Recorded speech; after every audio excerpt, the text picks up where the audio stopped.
días, ¿cómo están? Buenas tardes ya a esta hora o para quienes ven el programa a cualquier hora del día a través de nuestro canal de YouTube @elmostradorpodcast, donde pueden encontrar la semana política que estamos transmitiendo este lunes, así como todos los programas multimedia del Mostrador. Hoy día nos conectamos para seguir analizando el escenario electoral de cara a las elecciones presidenciales y parlamentarias del próximo 16 de noviembre. Ya quedan 3 semanas, este sábado 1 de noviembre se dejan de publicar encuestas, por lo tanto ya ahora sí que sí estamos en la recta final de cara a los comicios del 16 de noviembre. Vamos a estar analizando en el programa de hoy día lo que fue el debate presidencial de ayer domingo, ganadores, perdedores, todo esto también cruzado por lo que nos están indicando las últimas encuestas. Hoy día lunes, para cuando estamos transmitiendo, se publicó la última encuesta CEP de septiembre-octubre, que también nos dan algunas luces respecto a cómo está el escenario de las preferencias, de los indecisos en esta campaña presidencial. Así que eso y mucho más en el programa de hoy,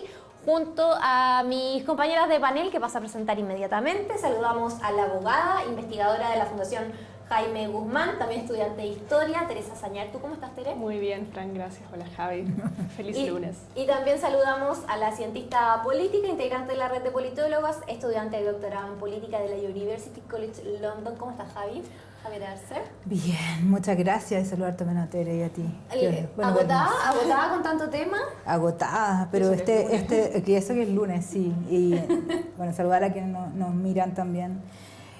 Sí, no, el debate muy aburrido. Entremos al tiro en materia, porque claro, este creo que fue el tercer debate, o sea, el primero de los últimos 3 que quedan. Está el de Canal 13 y viene Archie y Anatel, que ya van a ser ahora sí que los últimos antes del 16 de noviembre, y se esperaba más. Ese ha sido como el comentario general de los paneles de análisis durante esta mañana. No hubo confrontación, no hubo polémica, no hubo diferenciación entre los candidatos, ni siquiera entre los 3 o 4 que hoy día están rankeando en la encuesta. Por lo tanto, ante un escenario de recta final donde los indecisos juegan un papel importante, por lo tanto tienen que salir a jugársela los candidatos con quienes todavía no tienen una posición definida, con quienes están definiendo su voto en los últimos días antes del domingo 16, pero no pasó nada. ¿Por qué? ¿Por qué a su juicio se tomó esta decisión deliberada o no de no confrontarse, no querer pisar huevos antes de la elección? Yo creo que varios elementos tenemos acá en claro. O sea, primero que no sé si esto ya fue una decisión deliberada o no, pero vemos a Matei que es como, no sé si ella decidió perder o decidió salir o decidieron bajar las armas. Y ya comenzar a ver de cara a la segunda vuelta cómo va a empezar el proceso de negociación para poder instalar lo que es conocido en Brasil también, que se llama el gobierno de coalición. ¿Ya? Obviamente es una cuestión nueva que no pasa en Chile. Pasó ahora con Boric, pero no es una cuestión que suele pasar para nuestra cultura post-dictadura. ¿Ya? ¿En qué consisten estos procesos de gobierno de coalición? Que esto es muy, muy usual en Brasil después de la llegada a la democracia, es que entre primera y segunda vuelta empieza el proceso de negociación y empieza como a repartirse el poder dependiendo de la cantidad de partidos que tú tengas. Entonces, en el caso, por ejemplo, de Boric, no fue tan deliberadamente en el caso de primera y segunda vuelta, era la primera vez que pasaba algo así, pero de todas maneras se preveía que una parte del socialismo democrático y también de la exconcertación iba a entrar al gobierno, sí o sí. Ya. Y en este caso, al ver tan poco agresivas las partes, de hecho, por ejemplo, en una Kast también estuvo súper interesante, le dijo a Matei que había sido una tremenda ministra del Trabajo, le pegó un pape ahí, creo, a la ministra Jara, que había hecho empleo, no sé qué. Entonces ya como que están bajando un poco las líneas para poder avanzar. Y ahí lo más interesante que hubiese sido, creo yo, que entre las derechas, esta disputa que hay, hubiesen ido a buscar la elección con todo. O sea, yo habría esperado de Matei que fuera mucho más fuerte, a diferenciarse. Y al final, claro, mostró más agallas en el debate de Chilevisión, donde sí hizo más cosas, pero ahora la vi titubeante, la vi poco segura, y lamentablemente esto ya asumió deliberadamente que ya fue su tiempo y que se acabó y que es Kast quien va a entrar, o definitivamente ya no le da por el desgaste también que implica estar tanto tiempo puntera y haber mantenido una candidatura presidencial tantos años.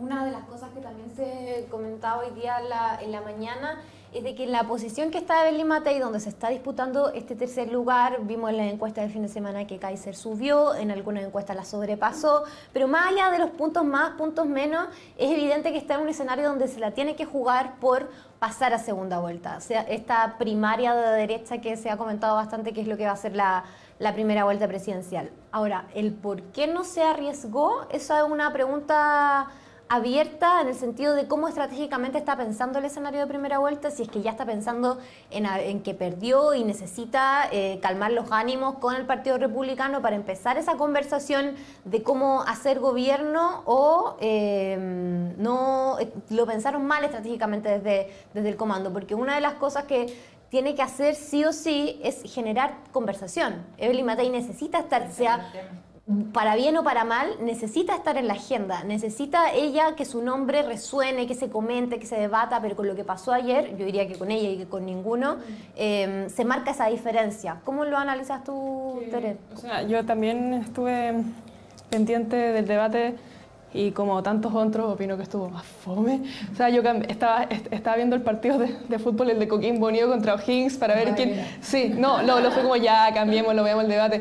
Y fue como, ¿por qué cambié esto? El partido estaba mucho más entretenido, pero yo creo que es lo que se juega al final, ya de cuando estás tan cerca de una elección, especialmente cuando esta elección, que es primera vuelta, es al final también una primaria.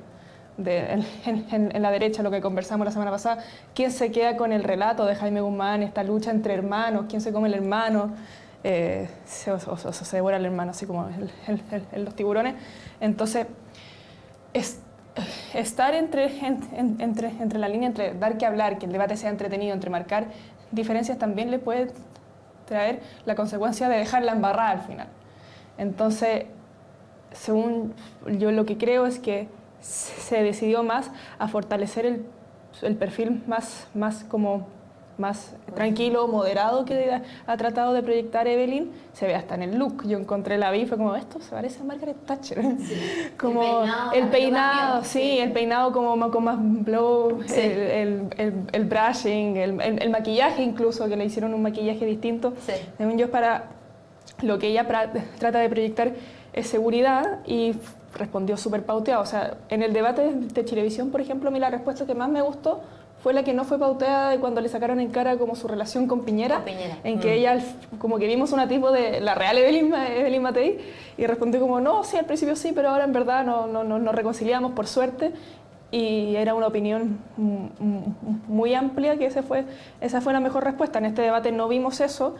Muy contenida también. Muy contenida, y también yo creo que es porque efectivamente ya se empiezan a hacer los cálculos posteriores a la primera vuelta, perdón. Y ya no estábamos en el punto álgido que sí le había tocado a Chilevisión en el debate de Chilevisión, que era todo esto de los bots, en que se habían sacado de cara, ahora ya se habían pedido perdón, después pasó lo de la Ruth Hurtado y Jaime Guzmán, y eso como que quedó en nada, y ahora sí como que se perdonaron mutuamente. Y por eso es que Kast, dentro de lo más radical que es en sus posiciones, también estuvo más calmado versus otros. Por ejemplo, las declaraciones de Franco Parisi de la primera intervención, como retiro programado de fondos de pensiones, y Kaiser también. Yo encuentro que en el tono, al menos, ni Kast ni Matei dieron opiniones que no hubiésemos escuchado antes, más allá de que nos guste o no. Eso como para ya empezar la conversación. Ahora, efectivamente, si uno ve el escenario de la derecha y saca las cuentas, Kaiser ha estado acaparando muchísimo la atención, porque subió bastante, mientras que Kast ha disminuido un poco en términos de puntos. Entonces ahí hay un montón de teorías respecto a qué está pasando con los votantes de la derecha fuera de Chile Vamos, si es que efectivamente están dando un voto a Kaiser porque encuentran que Kast está más moderado, ¿no? Porque tiene un estilo más de jefe de Estado que Kaiser, porque Kaiser le habla a su nicho. Ayer vimos que habló de pena de muerte, de trabajo forzado, de retirar libros de las bibliotecas porque son pornográficos. Dar la batalla cultural. Entonces no tiene mayor recato en apuntar a ese nicho.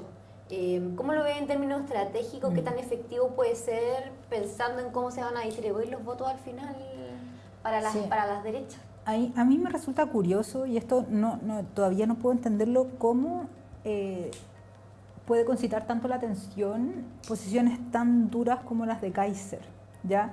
Que eran, no sé, en algún momento Kast también dijo estas cosas, no sé, recordemos la elección del 2021, Kast proponía perseguir a los opositores con una policía especial, etcétera, además de terminar con el Ministerio de la Mujer.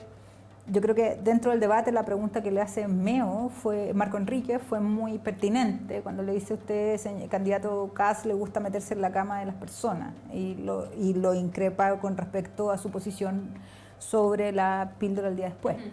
Entonces, claro, y ahí yo creo que por primera vez en todo este debate aburridísimo, vemos un poquito más de tiempo. Ahora, la reacción de Kast fue una reacción totalmente histérica y desmedida, y eso me llamó mucho la atención, al igual que la pregunta que le hace Harold Mayne Nichols, también, que le dice, o sea, hacer el Larry, por ejemplo, tomando en cuenta como de las eléctricas, de todo lo que había pasado. Entonces, también esas dos respuestas, como que, no sé, como que era tanta la histeria, porque él está tratando de contenerse tanto, de no parecer como lo habíamos, como parecerse, no sé, como él logró la extrema derecha. Y por ahí, claro, Kaiser le permite como decir una cantidad de sandeces importante, pero sí hay cuestiones que a mí me generaron preocupación en el caso de Kast, de que no tenemos primero cómo va a reducir estos 6.000 millones de pesos, que ahora van a ser 21.000 millones de pesos. Ya cada vez están como dando más apuestas de este gasto, sin tocar, según ellos, el gasto social, etcétera, con cuestiones sumamente irresponsables, creo yo. Y la segunda, que esto fue lo que más me llamó la atención, que él planteó que no iba a regularizar ningún ilegal en el país, que no les iba a dar beneficios sociales y les iba a invitar a dejar el país, pero que además pagaran ellos su pasaje, en vez de que lo pagara el Estado. Si esto se suma, y esta cifra la dio la Soledad Neto, era de 296.000 millones de dólares, siendo que tenemos una crisis presupuestaria y tenemos que reducir gasto. Y él plantea también hacer una baja en el gasto. Los pilares por los cuales él dice que va a hacer el ahorro son inexplicables, o sea, desde cómo hacer más eficiencia el Estado, despedir gente, etcétera, aun cuando saque todos los parásitos que quiera, no puede. Entonces, me genera, bueno, cómo van a tomar estos temas, cómo viene el tono también de esto. Hay un frame que también es, y aquí también, yo no sé cómo lo van a hacer para poder negociar. Yo por lo menos he visto que la derecha tradicional, particularmente Bópoli, dice que tiene que tomar vía deal para poder estar en esta coalición o en esta posible coalición con ellos, cuando ellos tienen un frame que hablan de un estado de emergencia porque estamos en una crisis, cuando todos los economistas, incluso el exdirector de presupuesto, el mismo Ignacio Briones, de Piñera, han planteado que no estamos en una crisis. Entonces, acá había una exageración, una hipérbole, creo yo, en los recursos retóricos de estas personas, y yo no sé cómo van a ir hacia el centro a buscar, porque ahora viene la moderación. Pero además, por otro lado, te están avisando con Kaiser, con todas estas sandeces también que dice, que también quieren radicalizar. Entonces la tienen súper difícil. Yo no sé cómo la van a hacer. Y por otro lado, Janet Jara, que lo hizo dentro de todo, ella está en la pole position, está ahí, y creo que destacó principalmente por una de las preguntas que a mí me pareció también muy interesante, que le preguntaron cuál era su posición respecto del indulto que estaba pidiendo parte del Partido Comunista, Hernández Norambuena. Y ella salió muy bien, o sea, salió muy bien en el sentido de decir, no, ¿cómo le vamos a dar un indulto a esta persona? Yo habría sido mucho más radical en la respuesta, pero bueno, la respuesta que dio me pareció fantástica, y eso la separa completamente. Si tenían temor, si había temor de que está primando su corazón comunista, yo creo que ella ha sido de una racionalidad tremenda, y en el debate lo hizo bastante bien, explicó cuestiones técnicas sin alterarse, no como la vez pasada en televisión, que se alteró mucho. Sí.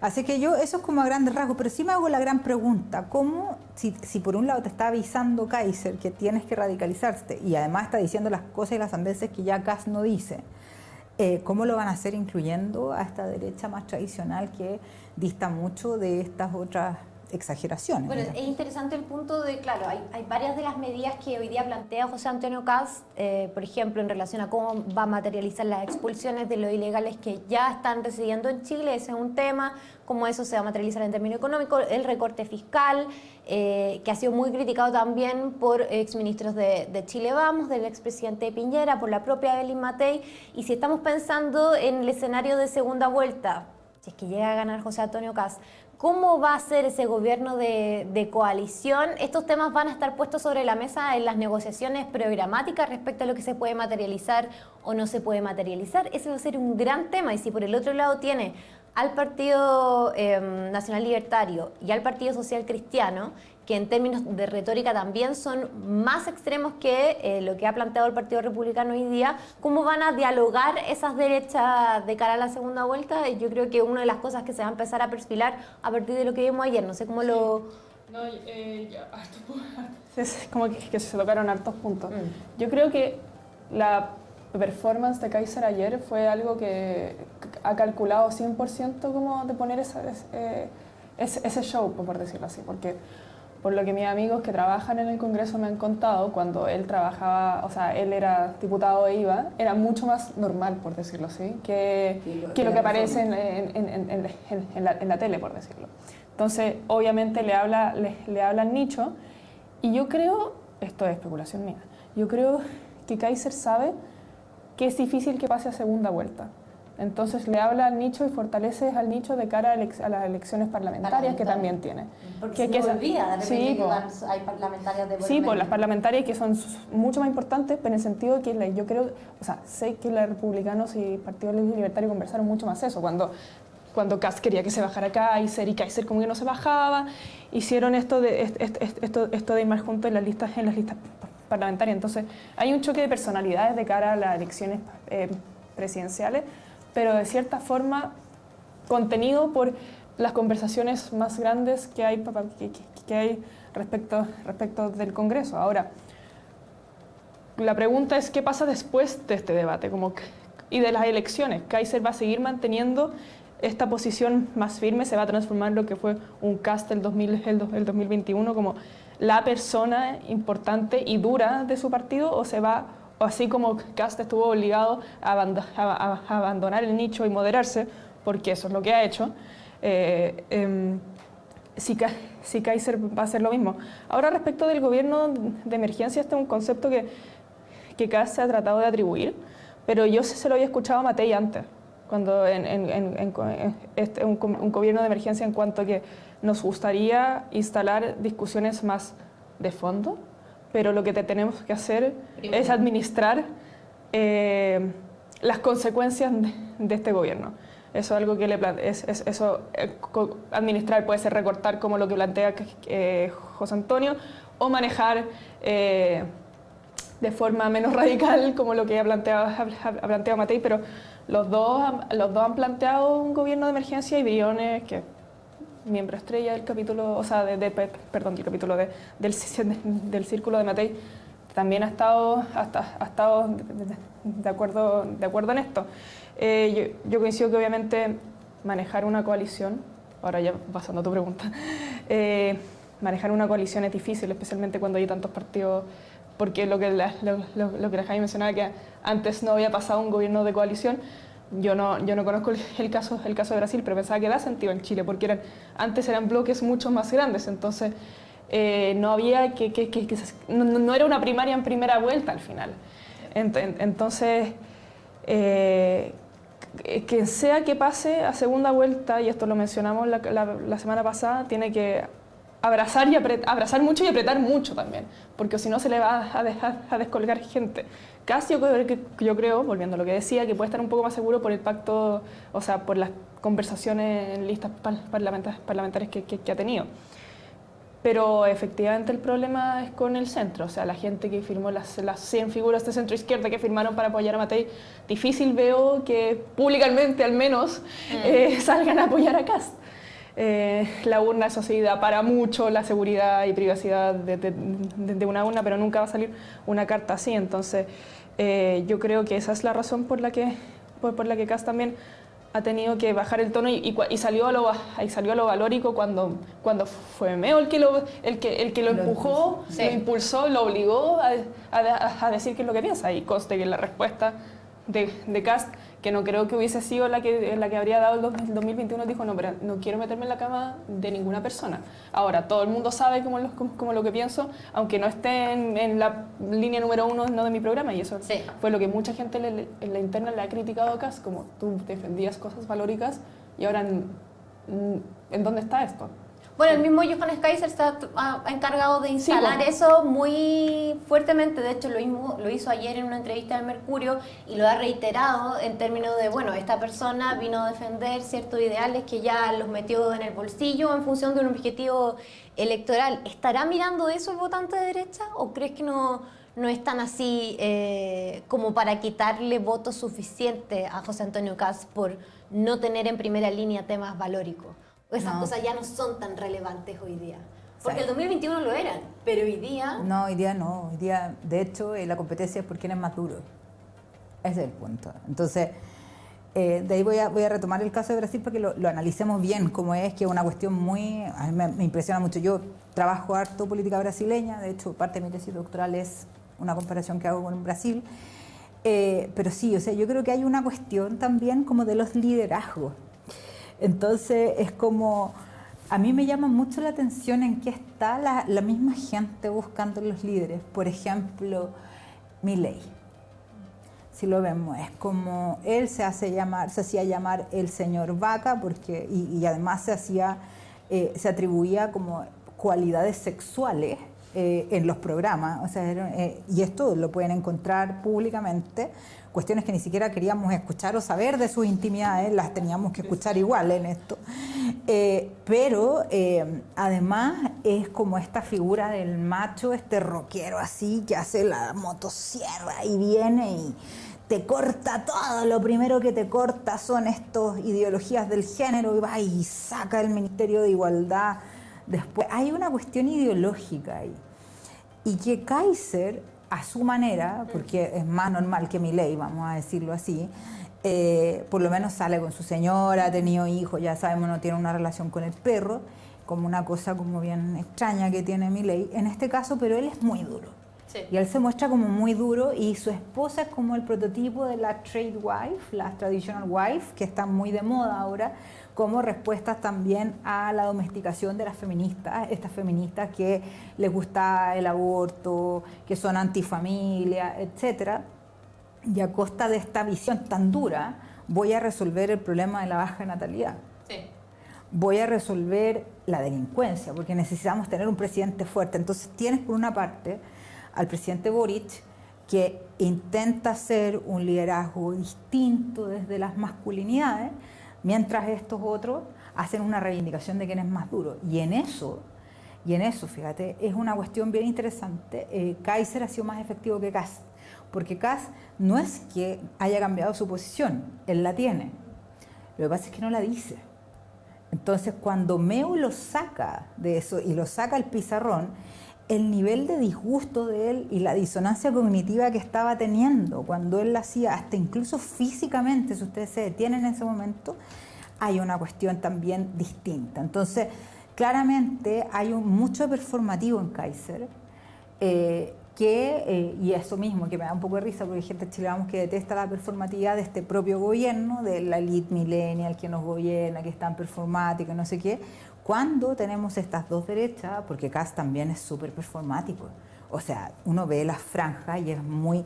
Todo es como con las banderas atrás, todo muy viva Chile. Pero cualidades personales no tiene en términos de desplante. No. Es una persona más plana. Muy plana en términos de cómo se expresa. Sí. No tiene ese tipo Pero a diferencia de Kaiser, que es muy expresivo, que es muy performático. Entonces yo creo que estamos viendo también ante eso el cambio de los liderazgos, de las preferencias de la gente, de pasar de un Boric, que era un liderazgo más, no sé, más joven, más... blando, etcétera, a buscar un tipo duro.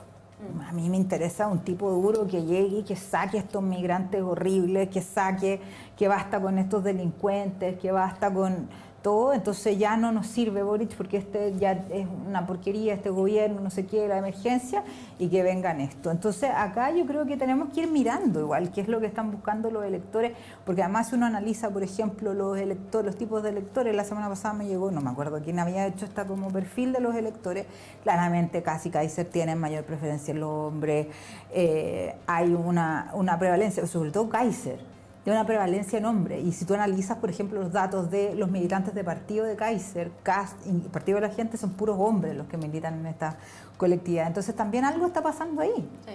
De hecho, también otra de las cosas que Evelyn Matei apostó ayer fue al voto de mujer. Claro. Hizo una alusión explícita a eso. Y si uno ve la digregación de electores, de votantes de Matei, ella es muy fuerte en mujeres. Pero esa apelación, ¿le alcanzará hoy día para remover algo? Es que lo que yo creo que pasa, y también viene el debate, en el debate de ayer, que si bien uno puede como armar tendencias de encuestas sociológicas, como se puede llegar, el peligro es caer como en una suerte de esencialismo, como, si eres mujer, por tanto te va a gustar esto.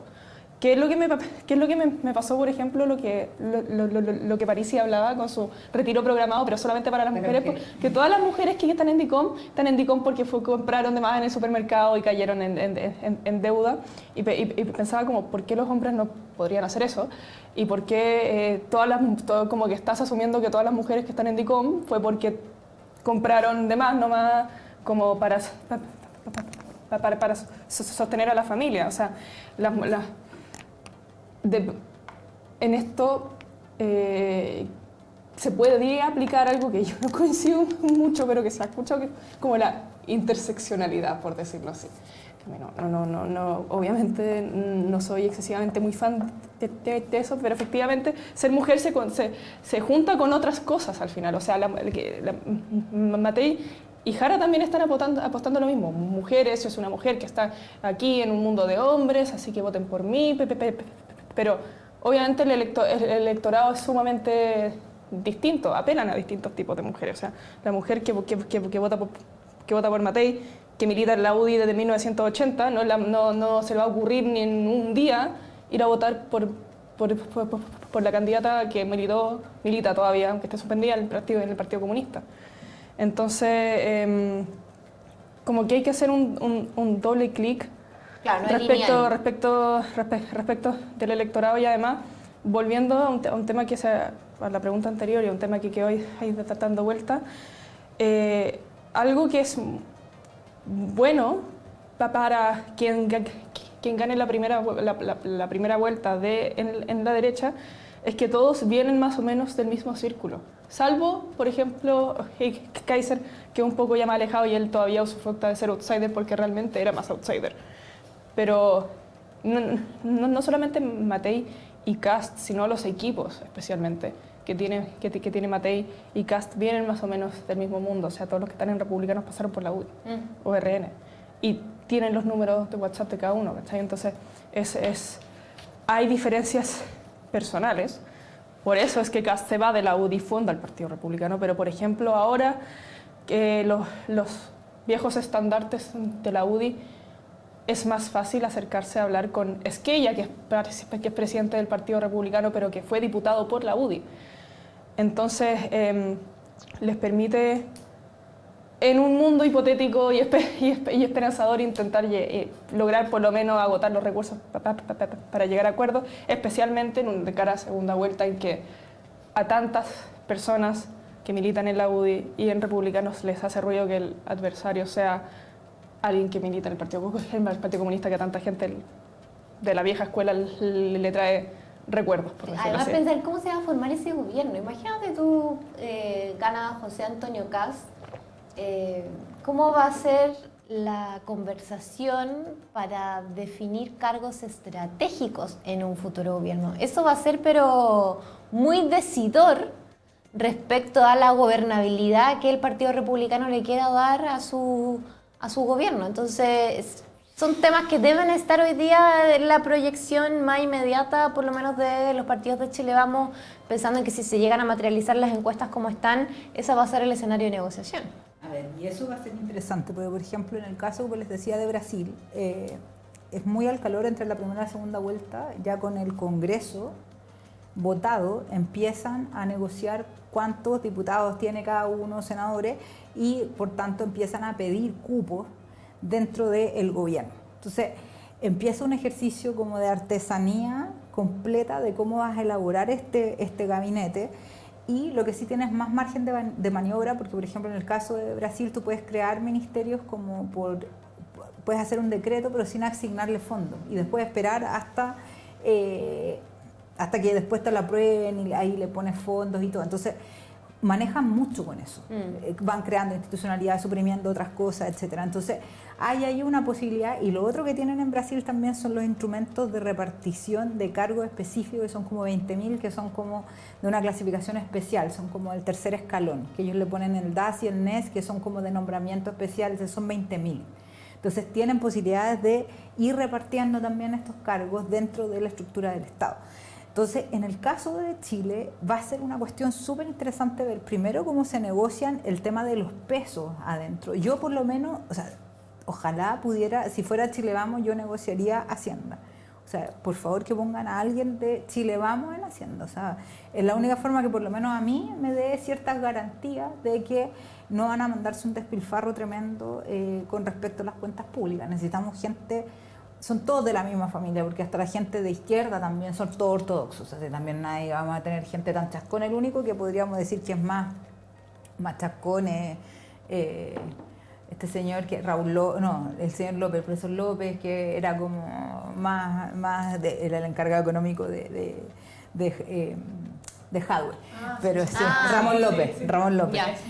Pero el resto son todos unos ortodoxos, o sea, no hay tampoco gente que sea muy flexible en términos económicos, y ahí yo creo que sería un piso mínimo, por lo menos yo creo desde Chile Vamos, y acertado también, que nos daría ciertas garantías de gobernabilidad tener a alguien en Hacienda bien. Ahora, por otro lado, en temas políticos también esta cuestión, imagínate la articulación ejecutivo-legislativo, pero esto también puede pasar con otra cosa a propósito de la parlamentaria, que a esta gente le vaya muy bien. Y eso es la proyección, o sea, la proyección que hay en 90, todas las derechas. Sí. O sea, con eso pueden incluso instalar un proceso constituyente al interior del Congreso y empezar a modificar institucionalmente todo lo que quieran, porque ya tendrían los quórum, tendrían todo para hacerlo. Ahí usted, señorita abogada, es más experta que yo, pero... Eso pasa cuando se bajan los quórum. Claro, puede hacer incluso reformas constitucionales con 4 séptimos. Entonces, claramente esta cuestión, o sea, es que yo creo que la izquierda esto no lo ha dimensionado de lo que es, o sea, es una cuestión muy terrible. Es una advertencia interesante. A mí me tocó hacer una nota a propósito de las proyecciones que están haciendo, creo que lo mencioné en el programa pasado, la Anholster, Stream Data, Imaginación, creo que también lo hizo, y las tres pronostican un escenario muy favorable, alcanzando casi los 4 séptimos si se suman automáticamente todas las derechas. Ahora, sabemos que no es automático sumar votos porque va a depender mucho de los temas que se quieran debatir o sacar adelante, pero sí hay un escenario favorable que probablemente todavía no logra dimensionar en su magnitud los partidos de izquierda hoy día. Pero yo quería tocar a propósito de cómo pensar los votantes hoy, lo que trajo la última encuesta CEP, que siendo lunes se publicó, se dio a conocer hoy día en la mañana. En términos de encuesta, o sea, en términos presidenciales, Kast y Jara están en un 23% empatados ante la pregunta ¿quién le gustaría a usted que fuera el próximo presidente de Chile? Y en la pregunta ¿quién cree usted que va a ser el próximo presidente? Kast está superando por mucho a Janet Jara con un 37% y Jara está con un 29%, y de ahí le sigue Matei con un 8% y de ahí para abajo. Entonces, igual hay contrastes interesantes a lo que nos han dicho en las encuestas telefónicas y web que se han publicado como criterio, claro. Y lo otro es que me fijé en la lámina de esta típica pregunta sobre la percepción de la democracia. Y ante la afirmación, la democracia es preferible a cualquier forma de gobierno, eso subió del 44 al 47.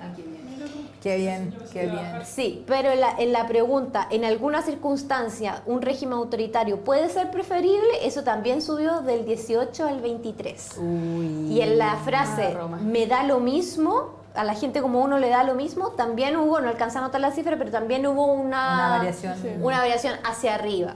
Entonces ahí se siguen manteniendo las diferencias, donde la democracia es preferible a cualquier forma de gobierno para muchísima gente, pero también aumentó la gente que es capaz de sacrificar libertades en función de ciertas circunstancias. ¿Cómo lo ven? Porque es una pregunta que se ha hecho hace harto tiempo y de un tiempo a esta parte hemos visto cómo la pregunta en algunas circunstancias un régimen autoritario es posible o es preferible, que también ha ido aumentando poco a poco. Igual yo creo que lo mencionamos la semana pasada, que esto no es nada nuevo, se pasa incluso en el colegio, como cuando la percepción es de inseguridad tan grande o que la situación está tan mal, más allá de que sea verdad o no, la percepción en este caso es lo que importa, una encuesta. Si es que la gente cree que la situación está tan mala, empiezan a sacrificar las libertades que han conseguido en pos de seguridad y estabilidad. Yo me acuerdo de que lo noté en mi cuaderno de cuarto medio respecto de Europa siglo XX. O sea, en Alemania, cuando la gente va con carretillas a comprar el pan y el resto de Europa se los pasea por encima, básicamente, están dispuestos a dejar que un señor con bigotito muy interesante gane las elecciones, se quede en el poder porque el canciller se murió, se quede con eso también y haga lo que quiera. Porque lo ven como una solución in extremis, por decirlo así, solución rápida, eficiente, si es que la democracia, esto es lo que me ofrece la democracia, no me es suficiente. Y sí, funciona bien en el papel, por eso yo creo que bueno que haya subido ese porcentaje 44 a 47, que creo que dijiste. Sí, de 44 a 47. Es bueno, pero refleja, junto con las otras estadísticas que diste, algo teórico. O sea, a mí me gusta teóricamente, pero lo que yo veo es caos. Entonces estoy dispuesta a sacrificar pragmáticamente esto por un rato para que vuelva al orden y después podemos retomar la democracia con todas las libertades full, sin ningún problema.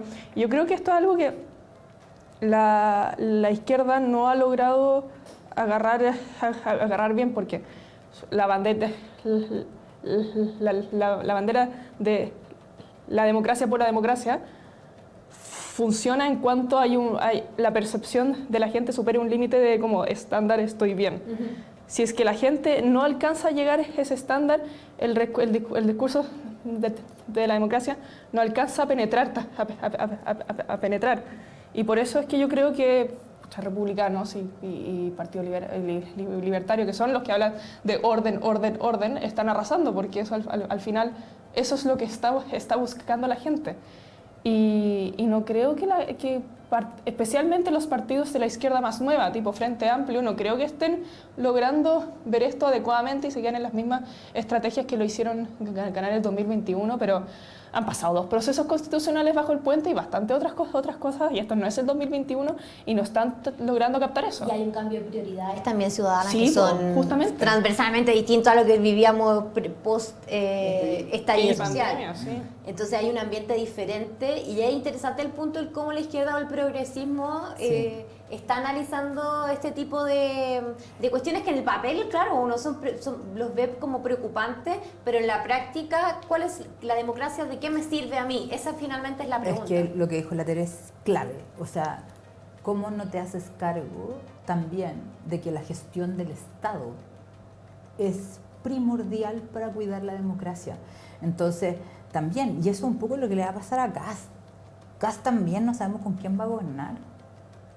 O sea, va a traerse gente que tampoco tiene experiencia. Ojo, si ese es el punto. Acá ya nos cansamos de los estudiantes en práctica, no sé qué, no sé cuánto, que es toda esta dialéctica que tienen, pero yo no sé con quién van a gobernar. O sea, si van a gobernar con Coludín, como se llama el señor Quiroz, este señor de las colusiones, yo no sé cuál es la experiencia de este señor Quiroz en el Estado. O sea, más allá de justificar todos los carteles económicos de este país, no tengo idea cuál es la experiencia de esta persona o quiénes van a ser sus ministros del Interior. Si en un momento se hablaba de que podría poner acá y ser como su ministro del Interior, que me parece, bueno, ganaron, por supuesto tienen derecho a hacerlo, pero ¿cuál es la experiencia laboral de Kaiser? No haber terminado en una carrera universitaria, haber trabajado en cualquier cosa, pero por tiempos, por ciclos, es que es lo mismo. O sea, de nuevo, se quejan de una mala administración del Frente Amplio, la cual podría suscribir en algunas cosas. Yo creo que hay parte de la política social y cosas también desde la perspectiva de los derechos sociales que están mal empleadas, y hay cosas que sí podemos decir de la gestión que no resultaron, pero por lo menos la cuestión funcionó porque, bueno, llegó el socialismo democrático también a ayudar y todo, y entonces se logró estabilizar esto y funciona. ¿Cómo van a gobernar esto otro? Yo tengo la misma interrogante y es lo mismo, y eso impacta sobre la credibilidad de la eficiencia de las instituciones políticas. Aunque quien los mire por separado está totalmente equivocado. O sea, este tema de la gestión pública también. Entonces, de nuevo, bueno, ¿de qué me sirve la democracia? Pero entonces también, ¿de qué me sirven estos autócratas ahí si también van a gestionar mal? ¿Quién me dice que van a gestionar bien y van a sacar a todos cuando Kast dijo que iba a invitar a la gente a irse? ¿Cómo vas a invitar a los ilegales a irse y que ellos mismos paguen su pasaje? ¿De dónde saca? ¿Qué seriedad esa política pública? Nada de lo que dijo ayer tenía ningún sentido de las políticas públicas, de lo que él planteaba. Él decía, el único que se atrevió a decir las cosas como son fue Kaiser, que dijo que iba a haber cambios en la PGU y que iba a bajar la PGU, lo dijo, y dijo además que iba a crear estos premios incentivos a quienes tuvieran un hijo o hijo de 3 hijos. Claro, a las mujeres. El resto lo iba a bajar igual y lo dijo, pero en el caso de Kast no tengo idea. Según él dice que no va a cortar ningún beneficio social, que va a hablar de austeridad del Estado, de evitar los abusos, la eficiencia, eso con eso no da 6.000 millones de dólares. Y más inversiones, más crecimiento sin una reforma tributaria no tienen ningún tipo de ingreso. Entonces, de nuevo, yo no tengo idea qué van a hacer, pero si estamos hablando de eso, la capacidad o la incapacidad que ha tenido Kast de mostrar algo serio es increíble. Ahora, la pregunta es, ¿el Partido Republicano funcionará con la misma lógica que lo hizo el Frente Amplio de tener que a posteriori acudir al socialismo democrático para que me viniesen a salvar los muebles? ¿O va a aprender de esa lección y va a decir, necesito estabilidad y gobernabilidad, por lo tanto vengan ex compañeros de la UDI y Chile Vamos en general y salvemos los muebles juntos? En cómo están las cosas. Yo creo que es una pregunta legítima a considerar pensando en cómo se formaría un eventual gobierno de coalición. Yo creo que también hay gente que apoya a Kast actualmente, que ha dicho que apoya a Kast, que ya tiene experiencia. Estoy pensando en Rodrigo Álvarez, básicamente.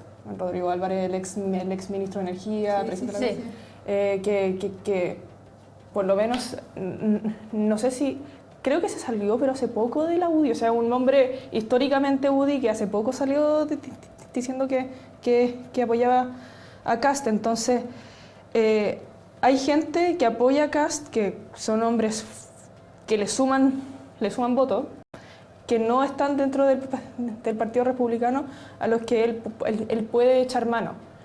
Y tampoco te alcanzan los números. O sea, yo no veo en Kast... Reformulo.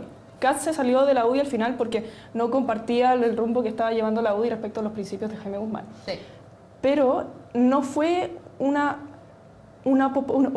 mi percepción es que no fue una oposición tan fuerte como lo que hizo el Frente Amplio con la izquierda tipo PS, PPD, como a cada oportunidad que había durante años, desde el 2011 hacia futuro, era echarle basura a la izquierda. No, con ellos no, es que y después llegaron al gobierno y el mejor amigo de Boric, o sea, Jackson, salía en una entrevista que nosotros tenemos otra altura moral, somos distintos a ellos, y por eso es que cuando tuvieron que venir a prestarle ropa al final fue tan complicado y tan como un golpe mediático tan fuerte, porque no solamente una medida pragmática, es todo el relato que construía la diferencia del Frente Amplio comunicacional, por decirlo así, con la izquierda se cayó. Y lo que yo veo en republicanos es que sí, hay gente que está muy enemistada, especialmente con sectores, por ejemplo, Bópoli, que son como la antípoda dentro de la coalición, pero hay otros partidos con los que son más cercanos y no veo sorpresa cuando se comenta como no, el Partido Republicano no tiene suficiente gente para llenar todos los cupos, por tanto ya es normal que los ministerios sea de gente que abiertamente ha apoyado a Kast, porque bueno, ellos ganan, pueden llevarse la prerrogativa de nombrar eso, pero en todos los otros cupos, subsecretaría, comisiones, comités, tienen mucha oportunidad de echar mano a estos partidos si la negociación obviamente se lleva bien. Y no es tan escandaloso, por decirlo de esa forma. Sí, bueno, la pregunta es que si ese tipo de decisiones van a ser decisiones a priori o... No, yo creo que a priori, porque con una lista no alcanzáis a llenar los cupos. Va a ser compleja esa distribución de cargos. Oye, se nos acabó el tiempo. Había un tema que yo me interesaba mucho tocar, pero que vamos a tocar el otro lunes porque queda todavía para la primera vuelta, que es los eventuales escenarios que va a enfrentar Janet Jara, que también se ha comentado bastante. Va a ser muy distinta la segunda vuelta, Jara, Matei o Jara, Kast, y cómo se van a diferenciar las estrategias. ¿Qué tanto va a cambiar el escenario? También son buenas preguntas pensando en la proyección, en el entendido de que Janet Jara está ya en la segunda vuelta, bajo ese supuesto. Y yo creo que hay que mirar lo que pasó en Argentina para darnos cuenta lo que... Eso nos faltó hablar, como Argentina justo ayer. Que sintomáticamente es muy interesante de hablar, donde, claro, las dimensiones, guardando las proporciones, son diferentes en términos de crisis y de cosas performativas de su presidente. No. Pero, acá tenemos puro Winston Churchill. Claro, pero en términos comparativos como de cómo se sintomatiza la política en función del malestar social, es interesante hacer el paralelo. Así que lo vamos a dejar para el otro programa. Tere, muchísimas gracias por acompañarnos. Fran. Javi, muchísimas gracias también. Nos vemos el próximo lunes y muchas gracias también a toda la audiencia del Mostrador que se conectó junto a nosotras en el programa y nos vemos en una semanita más para seguir analizando el escenario electoral de cara al 16 de noviembre. Que estén muy bien. Chao, chao.